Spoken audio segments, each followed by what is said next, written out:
Hello, my name is Jordan Thomas. This is Unmasked Athletes. Who I'm here to talking to today. Chris Copeland. Tell me a little bit about your background, your childhood and your upbringing. I come from humble beginnings, very blessed, born in Newark, New Jersey. Blessed to have had my mom and my brother as my foundation, my reason. I wear them on my neck every day, their initials. I come from a very blessed religious family, and it kept me on the straight and narrow in that brick city. That's awesome, man. Tell me a little bit about your basketball. Like, when did you first encounter basketball for you? The feeling is it was before I know it. I had a basketball in my hand. My brother, I think, put the basketball in the crib. You know what I mean? So I don't know my life Yeah, without basketball. It's been a thing that it's been a passion of mine. It was a bonding thing. I always wanted to be like my brother. And yeah, so as long as I can remember life, I remember basketball, being a part of it. that's awesome. When was a moment that you fell in love with the game? I think it's always been that. Again, I don't know if there was a special moment. I think maybe just running around with my brother. Like, we used to go to this park called Elmwood Park. Um, folks in the area would know that. But yeah, I used to literally he used to make me. I would dribble all the way there from the crib, and I think it's just love for my brother, and that bonding that we had with basketball was where the love came. That's awesome, man. So, with throughout your basketball career, what are some of the things that you highlighted that helped you, become the person you are? My career, um, I think the lessons that I learned from my career that make me the person that I am, are the hardships. I think the struggle that it comes with trying to be elite at this game. You really learn a lot about yourself. You learn how hard you can push yourself. And for me, it's translated into other things outside of basketball. I think, work ethic, being able to work well with others, focus, goals, believing in yourself, all that stuff comes from basketball. My training in it, my mom was the biggest seed, but I would say my conditioning came from my time in basketball. Yeah, for sure. Like, what, those trials and tribulations and the hardship, like you talked about, like, how was your mental health through that? Like, how did you, help yourself through certain things, or were some certain things that helped you get through those mental battles? Tears. Uh, you know, as Mm. as men, we try to be the toughest guy in the room, and I don't cry a lot, but I shed a lot of tears behind this game, along the way, and um, for me, I think that was from a mental health perspective. Sometimes just let it out was necessary when it got really hard and things wasn't working.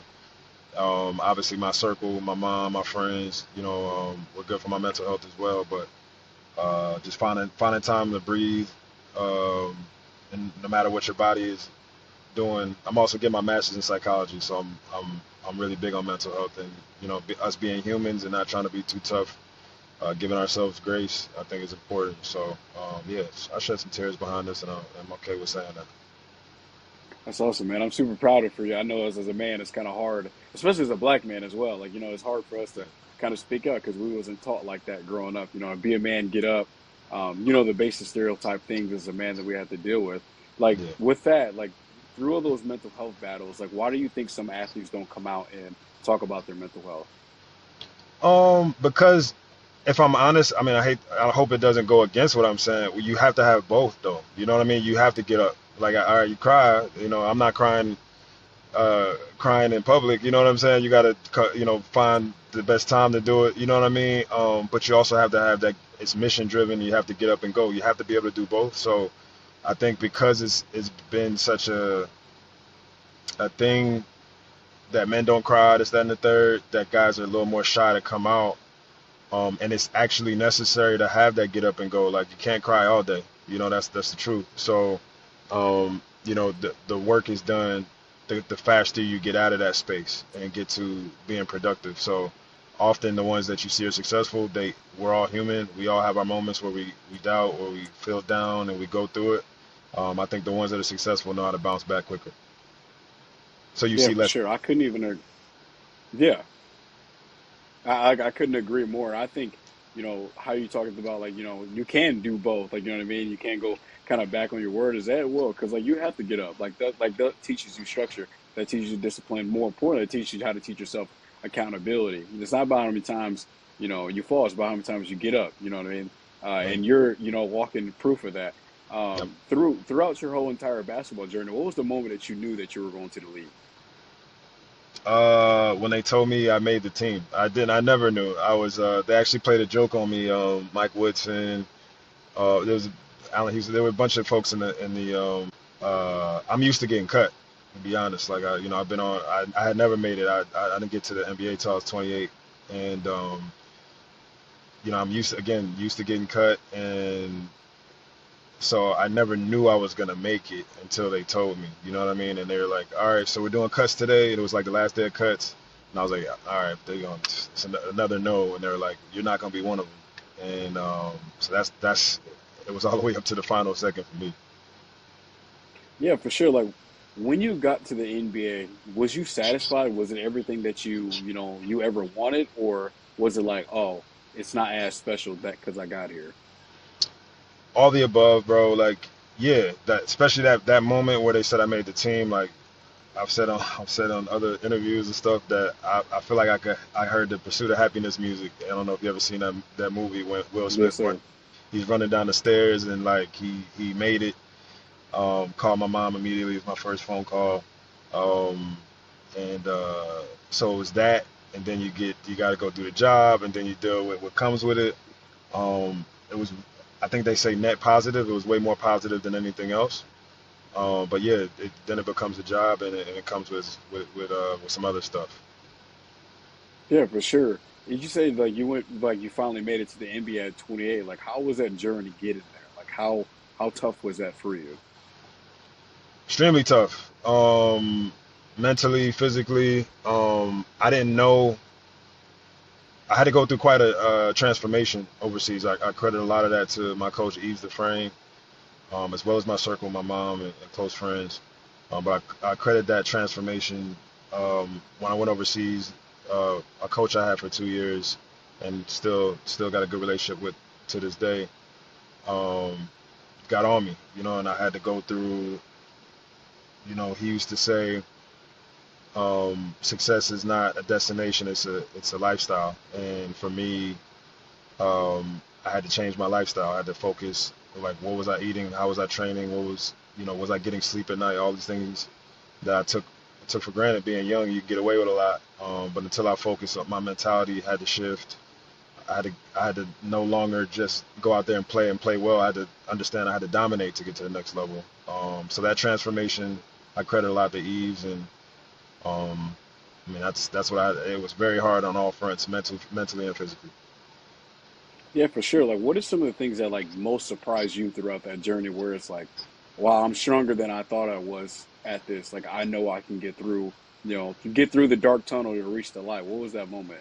Or some of the things that had happened?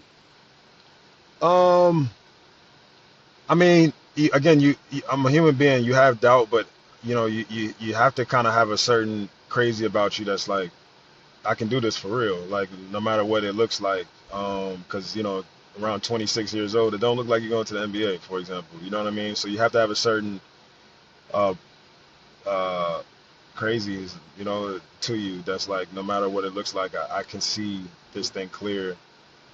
So for me, I think I was very fortunate that again to have the right circle around me, but I had a little bit crazy about me that really just truly believed I could get it done.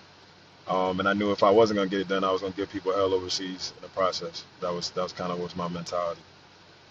Yeah, for sure. You're definitely controlling what you can control. You can't wait around. You have to, do what you can do. And that's apparently it definitely had worked. If you didn't have basketball, what would you be and who would you be? I think I'd be the same person. I mean, a lot of my stuff has shaped me, but I've actually said I don't think. I think basketball is what I do. It's not who I am. I realize that now. You don't realize that while you're playing. I didn't realize that while I was playing.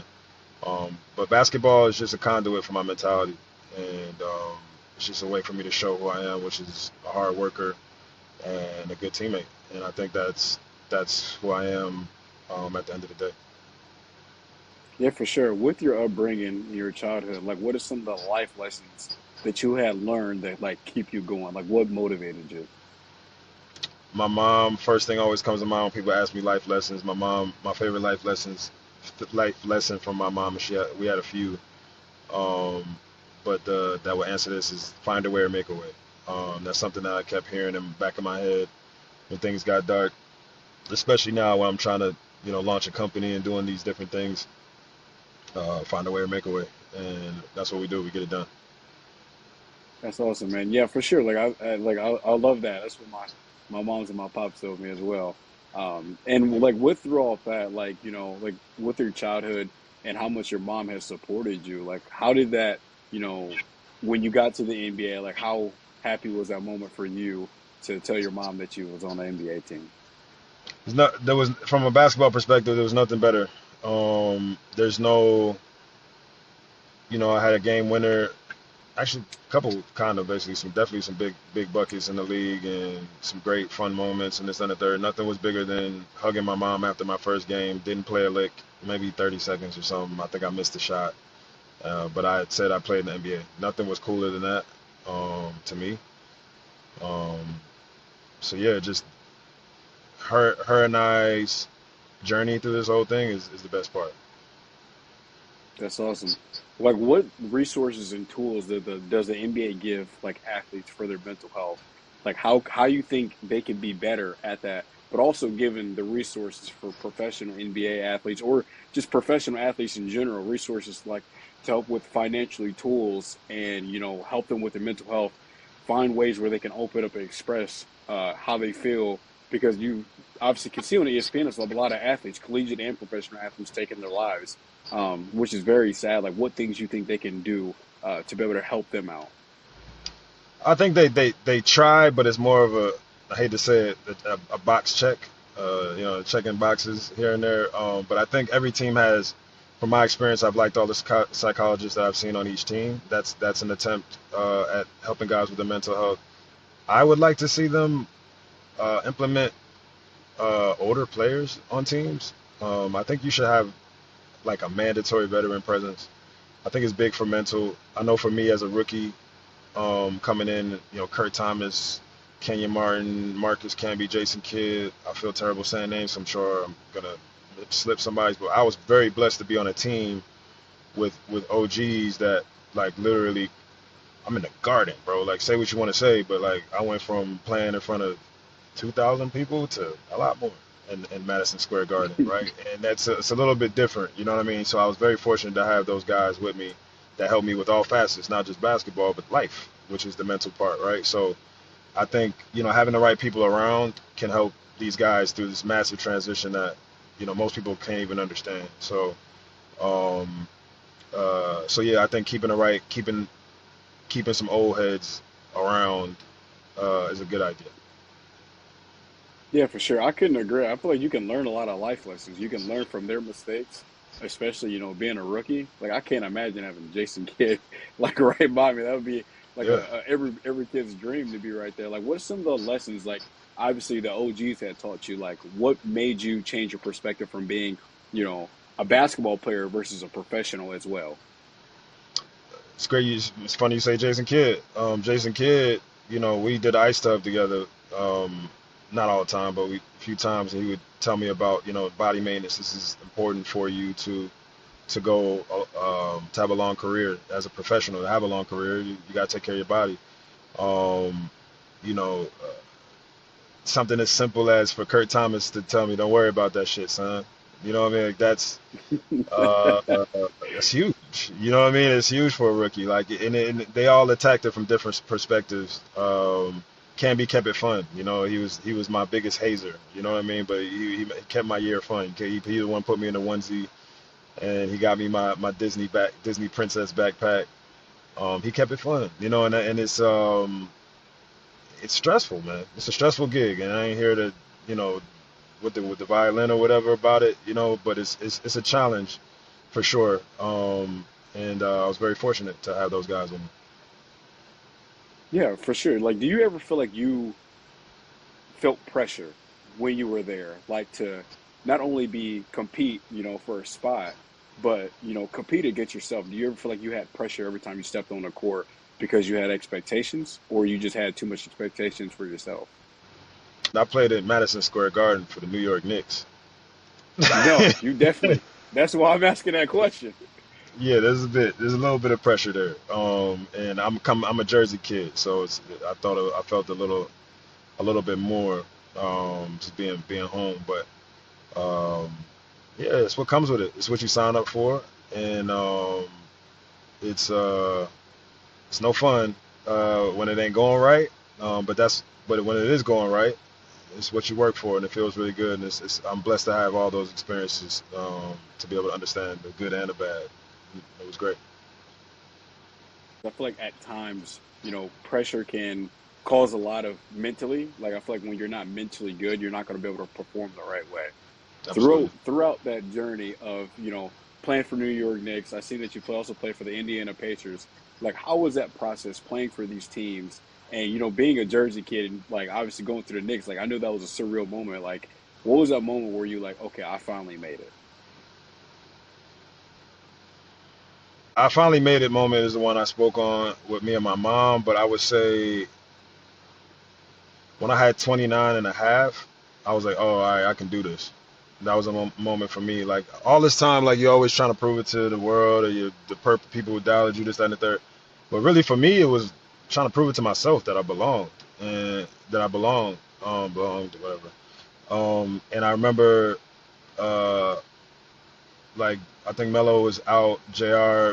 and Coach got into it, so they didn't play him in the second half, and it was pretty much I felt like it was my show, and I had 29, I had zero in the first half, I had 29 in the second. Once it was pretty much just me out there was our primary scorer. We got smoked, but but I got to rock out Houston. It was James Harden, Houston. But but all that being said, like for me, it was like, oh, I can compete. I can do this for real. You know what I mean? And that was something that I had to prove to myself. So that was what it was about. And that was that. How was it like competing against these superstars, like players that you was like, man, I can really get to go guard him. I get to go compete against this guy. Like, what was that process in that moment? Those feelings, like where you have to step on the court with those guys. I carry a humble approach to almost everything. I try to, but make no mistake, especially young me, I want smoke. You know what I mean? So I definitely wanted to see what this guy was about, what this guy was about. And to this day, I mean, I tore my Achilles. I haven't played for like 2 years, but I'm gonna get back to it. But I just love playing basketball, man. Like I love the competition. I love, the UFC fighters talk about that walk, and I feel this. I feel very similar. Like when we walking out of that tunnel, and we know we got to go see somebody on the other side that's gonna do their best to make us look bad. Um, I love that energy. You know what I mean? So when I got to see certain players, you name them, LeBron obviously be the biggest one that today's folks can see. Um, uh, it was exciting for me to go see. All right, how strong is this guy? How fast is he? How good is he? That was exciting for me.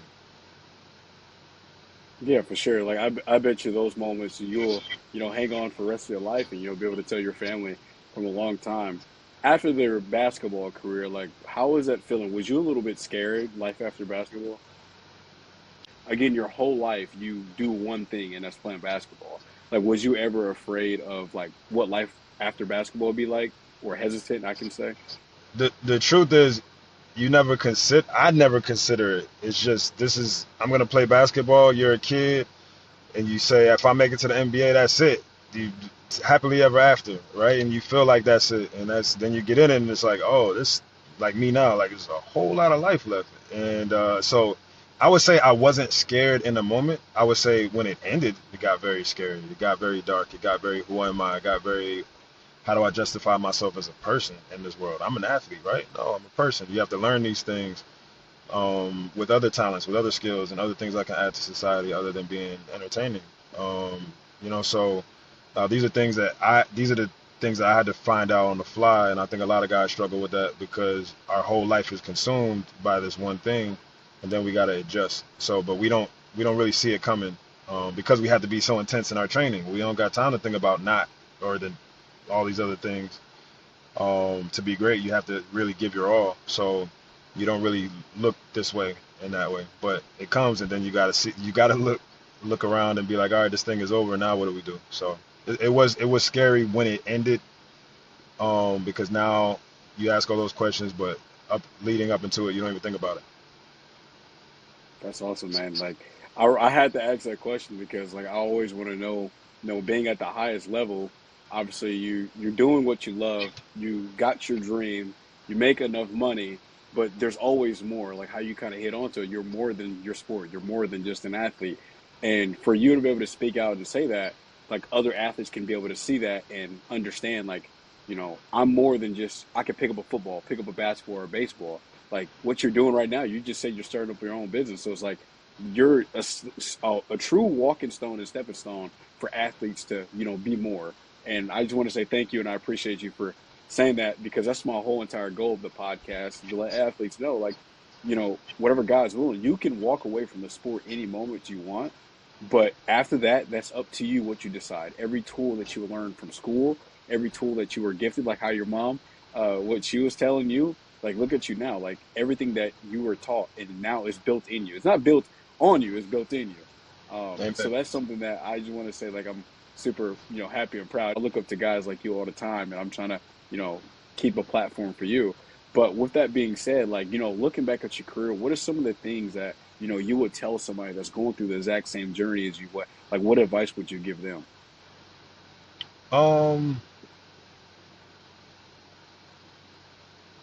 I don't want to be too cliche, but it's real. Just work hard and believe in yourself. That's really what it is. I would say right now, just work hard and believe in yourself. I mean, you know you're not promised anything in these games or anything in life, business, you name it. But if you put your best foot forward, um, one before I even say that, if you believe you can or you believe you can't, you're correct, right? So you have to have that belief to give yourself a shot, right? And then you have to put out the work. And then at the end of the day, if it doesn't work, at least you knew you gave it the best shot possible. So that's what'll help you sleep at night if it doesn't work, and that's what gives you an actual chance at real success. Yeah, for sure. Like, what was a moment where it's like, what do you want to be able to do, like, to be able to impact the people around you? Even some of the, like, can somebody use you as a resource for advice, go to you just for somebody to vent? Like, how are you want to be able to give back to your community? I'm getting my master's in psych, Yeah. so that's one of the things that I'm doing. So I'll be finished in a couple months as long as I continue to do well academically, of course. So I'll be done real soon, and I will be doing some things from a coaching perspective, not like your coach, but like more of a life coach vibe. I'm consulting in business and doing other stuff. So I'll be doing that. I already get back now as far as like kids. I mentor quite a few people already. They call me, you need help, whatever. I mean, I've responded to DMs if people come at me the right way. If they're like, yo, I need some money, like you're gonna get ignored. But if you're like, it's some people that's like genuinely like, hey, I'm a young player and I got a question for you. I'll holler, man. Like at this stage, like I said, I'm building some things. I try to respond to folks that's respectful, and so I always make time for people that's just trying to figure it out. I think obviously you've done enough, but there's so much more that you're able and you're capable of doing. Like while you're doing what you're doing now, like what are some of the goals that you want to be able to do? Like what's keeping you motivated right now? My son would be the first thing to come to mind. I got a 2-year-old turning 3 in September. Um, I'm honestly, obviously a motivated person in general, but that's my pride and joy, man. It's the thing that makes, I'm like, I want to make him proud now. So I want to continue to do dope things and hopefully make him proud when he understands what's happening around him. That's awesome. Like with having a kid, did that like change your whole entire life, the way you think about the world itself? Yeah, you know what? The wildest thing, I look at everybody like a baby now because now I see like how everything I do affects him. So I look at like people older than me, younger than me, like walking down the street. I see like babies in a way. It's kind of weird. Like when people are acting like crazy, I'm like, oh, they were never able to, they never learned how to regulate. You know what I mean? Or their emotions, or if somebody doesn't say thank you, it's like, oh, they weren't taught that discipline of respect, or you know what I mean. So because I know all along the way I'm trying to instill all these things in him to the best of my ability. Doesn't mean the parents weren't trying, but I do know, I do recognize we're all just clay and products of our environment more times than we realize. It's also a psych thing. Shout out to my social psych professor. We're learning a lot from him right now. Um, yeah, but yeah, we're products of so much. So I see that as I'm watching this clay grow up. You know what I mean, and all the things that affect him, and so it definitely changed my view on the world altogether. Growing up as an African American man, like what's some of the things you think African American athletes face the most? The weight that we carry. Like what's some advice you would have to give to some of the athletes? The world is a better place, but it ain't. We're not out of the woods from historical injustices and um, we wrestle with a lot of things. We wrestle with our perception for one. The first thing that pops into mind when we walk into a room. I thank God for the ones that came before us, laid the foundation to show that we can do more and give us the ability to do more. Um, but yeah, we wrestle with some of those stigmas and um, people looking down on us for the wrong reasons. So that's something I think black athletes in particular is a lot of historical. I mean, we just call it racism is what it is. You have to deal with that as a black man in America, not even just as an athlete. We're not, again, it's not gone. I'm not going to be saying we still slaves. I'm not one of those guys. I think it has improved, and in that's something that I want to give credence to the folks that came before us that really had to endure, slavery and stuff like that. But it doesn't mean we're done. You know what I mean? So we have a lot of work to do as a society. So it doesn't feel the way it feels for a lot of folks. Yeah, for sure. And I think, as an African American athlete, I'll be a senior in football in college. So it's like I definitely kind of, feel the stereotypical college where it's predominantly white people. They expect you to be a certain way because you're a black athlete. You can run fast, jump. But I'm like, I'm more than that. You know what I mean? Like I'm a businessman. I'm a college student. I try to be smart, but I'm also an advocate for African American males. And that's why I wanted to ask you because I think that's important for, RGs sometimes can be our mentors. I think we need to start listening because I know for a fact I got selective hearing at times, and I feel like I feel like our generation got a lot of selective hearing at times, and I think it's you shed a light on something that's important. You talked about your faith. Like when did you like? So Yep. I think it's important for us to understand in the grand scheme of the world, in the timeline of existence. Yeah, we're the newest thing, but we are the we are the trendsetters. We are in history right now, right? So, Barack Obama, for example, was a great example for black people to say, "Oh shit, we can be president." I remember being I'm old enough to remember we can't be president. I'm that old. Like I know that. Like black people can't be president. We can't do this, that, and the third. So folks like yourself that's in school, that's doing that, you're saying I'm trying to show that we are more than an athlete. We're all laying the foundation for those kids to just know that. Like soon we won't have to show it. Right now, our generation is part of that historical context that's going to continuously go out and show and prove that we are more through our actions, through our the things that we bring into society. You know what I mean? I think you're a big piece of that. I think all of us are going to continue to show all the youth that we are not just athletes and we're doing more. Um,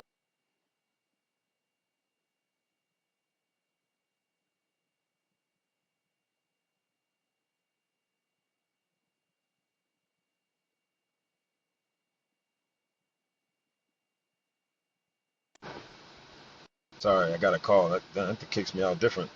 Uh, No, you're good. salute to you is all. I hope that Yeah, came like what'd you say? I hope that came across cool. I know I got kicked out, but hopefully that No, came. no, you're good. No, like I think I appreciate that too. Like I think you know I'm in a neighborhood that's not always it's not the greatest, but it's like I can see where our youth get poisoned by the things that we consume, rather that's music that we listen to, the things that we watch, but also the people on the block as well. Like I can see how that kind of oppresses us, but I feel like as African American people, we expect that we have a glass ceiling, and the more that we expect that we have a glass ceiling, we're never going to be able to break through that. Like how you said that. You didn't know that African American people, could be a president. And, we broke through those barriers. And the more we break through those barriers, but we do it together. So I think that's important. You definitely highlighted that, which I'm happy and excited about that. With that, like, I kind of want to go into your faith. Like how much has your faith impacted your life? It's everything. I'm a Christian, God-fearing man, of course. And I wouldn't be here without God, man. I've been through a lot of things that I know. Uh, there's you can feel the universe, as some people want to call it. I call it God at play. You can literally see divine timing, is what I like to call it, for a lot of things that have happened for me. Um, People would say they happen to you, but they oftentimes happen for you. And I think I'm very thankful that God got me out of into a lot of stuff so I could learn and out of them as well. How has your faith impacted you the way how you treat people and view people as well? One is my peace of mind. How does it impact how I treat people? Me personally, I there's a standard. There's a code. I believe Jesus made it pretty simple for us. He said, don't be a jerk, right? Do unto others as you would have them do unto you. It's pretty simple, right? We have a code of ethics in my faith that, you know, pretty much dictates how we should live and how we treat others and how we go about things. So I always try to do unto others as they would do unto me. Yeah, I couldn't agree with that more. I feel like if we kind of start leading with our faith and instead of our actions, without God, I think a lot of things would be able to change. And always try to tell athletes, like, if you're going through a lot and you feel like there's nobody there, there is somebody there. That's God right there. The moment that you don't think that God isn't listening, those are the moments where He's listening the most, and that's where those lessons. And I was kind of joking with a track athlete from App State. She's super funny, and was talking about sometimes we pray to God about things that we want or that we need, and it's kind of funny how we pray to God for it, and then all of a sudden we get it. It's not anything that we expected, because that's just how you asked for God for this, and He gave it to you. But it's up to you to do with it. So sometimes it's a little scary asking God for something because you don't know what all is going to come with. But that's the Careful what you blessing, wish though. for. Yeah, be careful what you wish for. That's what my mom used to ask me. I'm like, you got McDonald's money? No, okay then. Be careful what you wish for, because those lessons of not eating growing up, it kind of built and molded our family to who we are now. What was those moments where it's like God, like how truly you knew God was truly forgiven? Um, I mean, like I said, he's pulled me out of so much stuff where it's like, I don't deserve this. You know what I mean? Even making it to the NBA, like it's one of those feelings that's like, even on a day to day, just looking at my son, like it's there's so many amazing blessings I've been given, um, that I can see that appreciation, and I pray for stuff, um, pray for stuff rarely, but I pray thanks every day. I'm saying thank you all throughout the day. But I pray for stuff, of course. But I definitely am saying thank you all day because I just realized, like, man, whatever he got, I have my plans and things that I want to get done, but God laughs at our plans, and I know His plan is better than mine. So I really just be trying to say thank you more than anything. Every now and then I'm like, God, I really would like this to work out. Can we get this figured out? You know what I mean? And I know if it's for me, it'll come. So that's where my faith. I live in my faith in that way. Yeah, like throughout that, and with your faith, like looking back at your career, what are some of the things that you would have changed, or you probably wouldn't change? Nothing for that reason. Just for that reason, it's like I wish I didn't lose that. All right, no, without that loss, what did you learn? Like you know what I mean? Like it's wouldn't change anything today. I'm really appreciative of all my lessons. Even the days that I cried, it was the pain I had to go through to work even harder the next day, right? So without those tears, I don't work as hard. I don't push through. I don't appreciate it when it comes. You know what I mean? If I was born with $1 billion, right? And that's just all right, do you really appreciate it? It's when you earn it. You know what I mean? Um, so it's for me. It's I'm a guy that's very thankful for my humble beginnings, my humble story, my butt kickings, I like to say, and yeah, because I know it taught me a lot more because of it.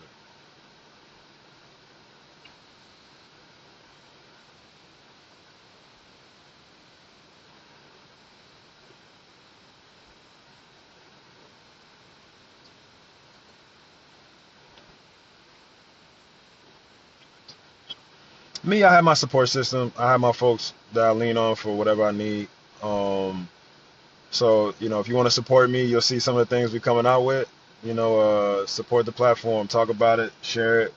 When it's time to go, I think we have some really cool, fun things for folks coming to, but I don't want to say just yet. Um, but it's gonna be really fun for sure. Actually, maybe I could talk about it. I'd be able to talk about it. Yeah, I'll say it. I'll say it. It's not a secret. So uh, so we're launching an experience platform. Long story short, I want to create the true one-stop shop for all experiences. Very long story short, if you think of Open Table, Resi, right? They do pretty good business, you think. But after that, then you got to go to Ticketmaster, StubHub. Um, then you got to go to another. You know what I mean? To get to do a full itinerary. Well, we want to put everything under one roof, make it really cool for folks. So you won't have to jump around website to website. Make things very seamless. So when you see it, I think it'll be a lot of fun for folks. Group from a group planning perspective, gifting perspective. Then we're gonna change the game.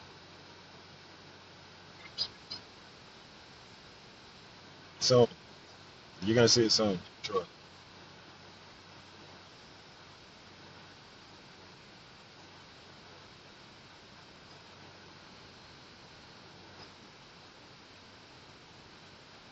We're good.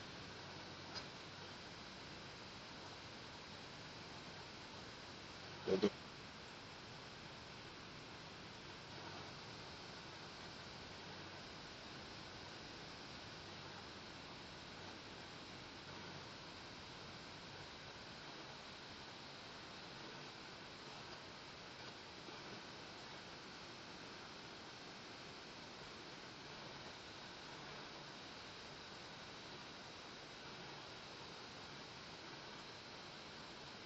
I'm happy to be here, man. I appreciate you. We'll talk soon, and I will come back.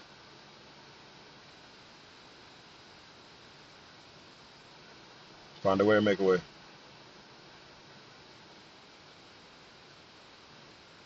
All right, bro. See ya.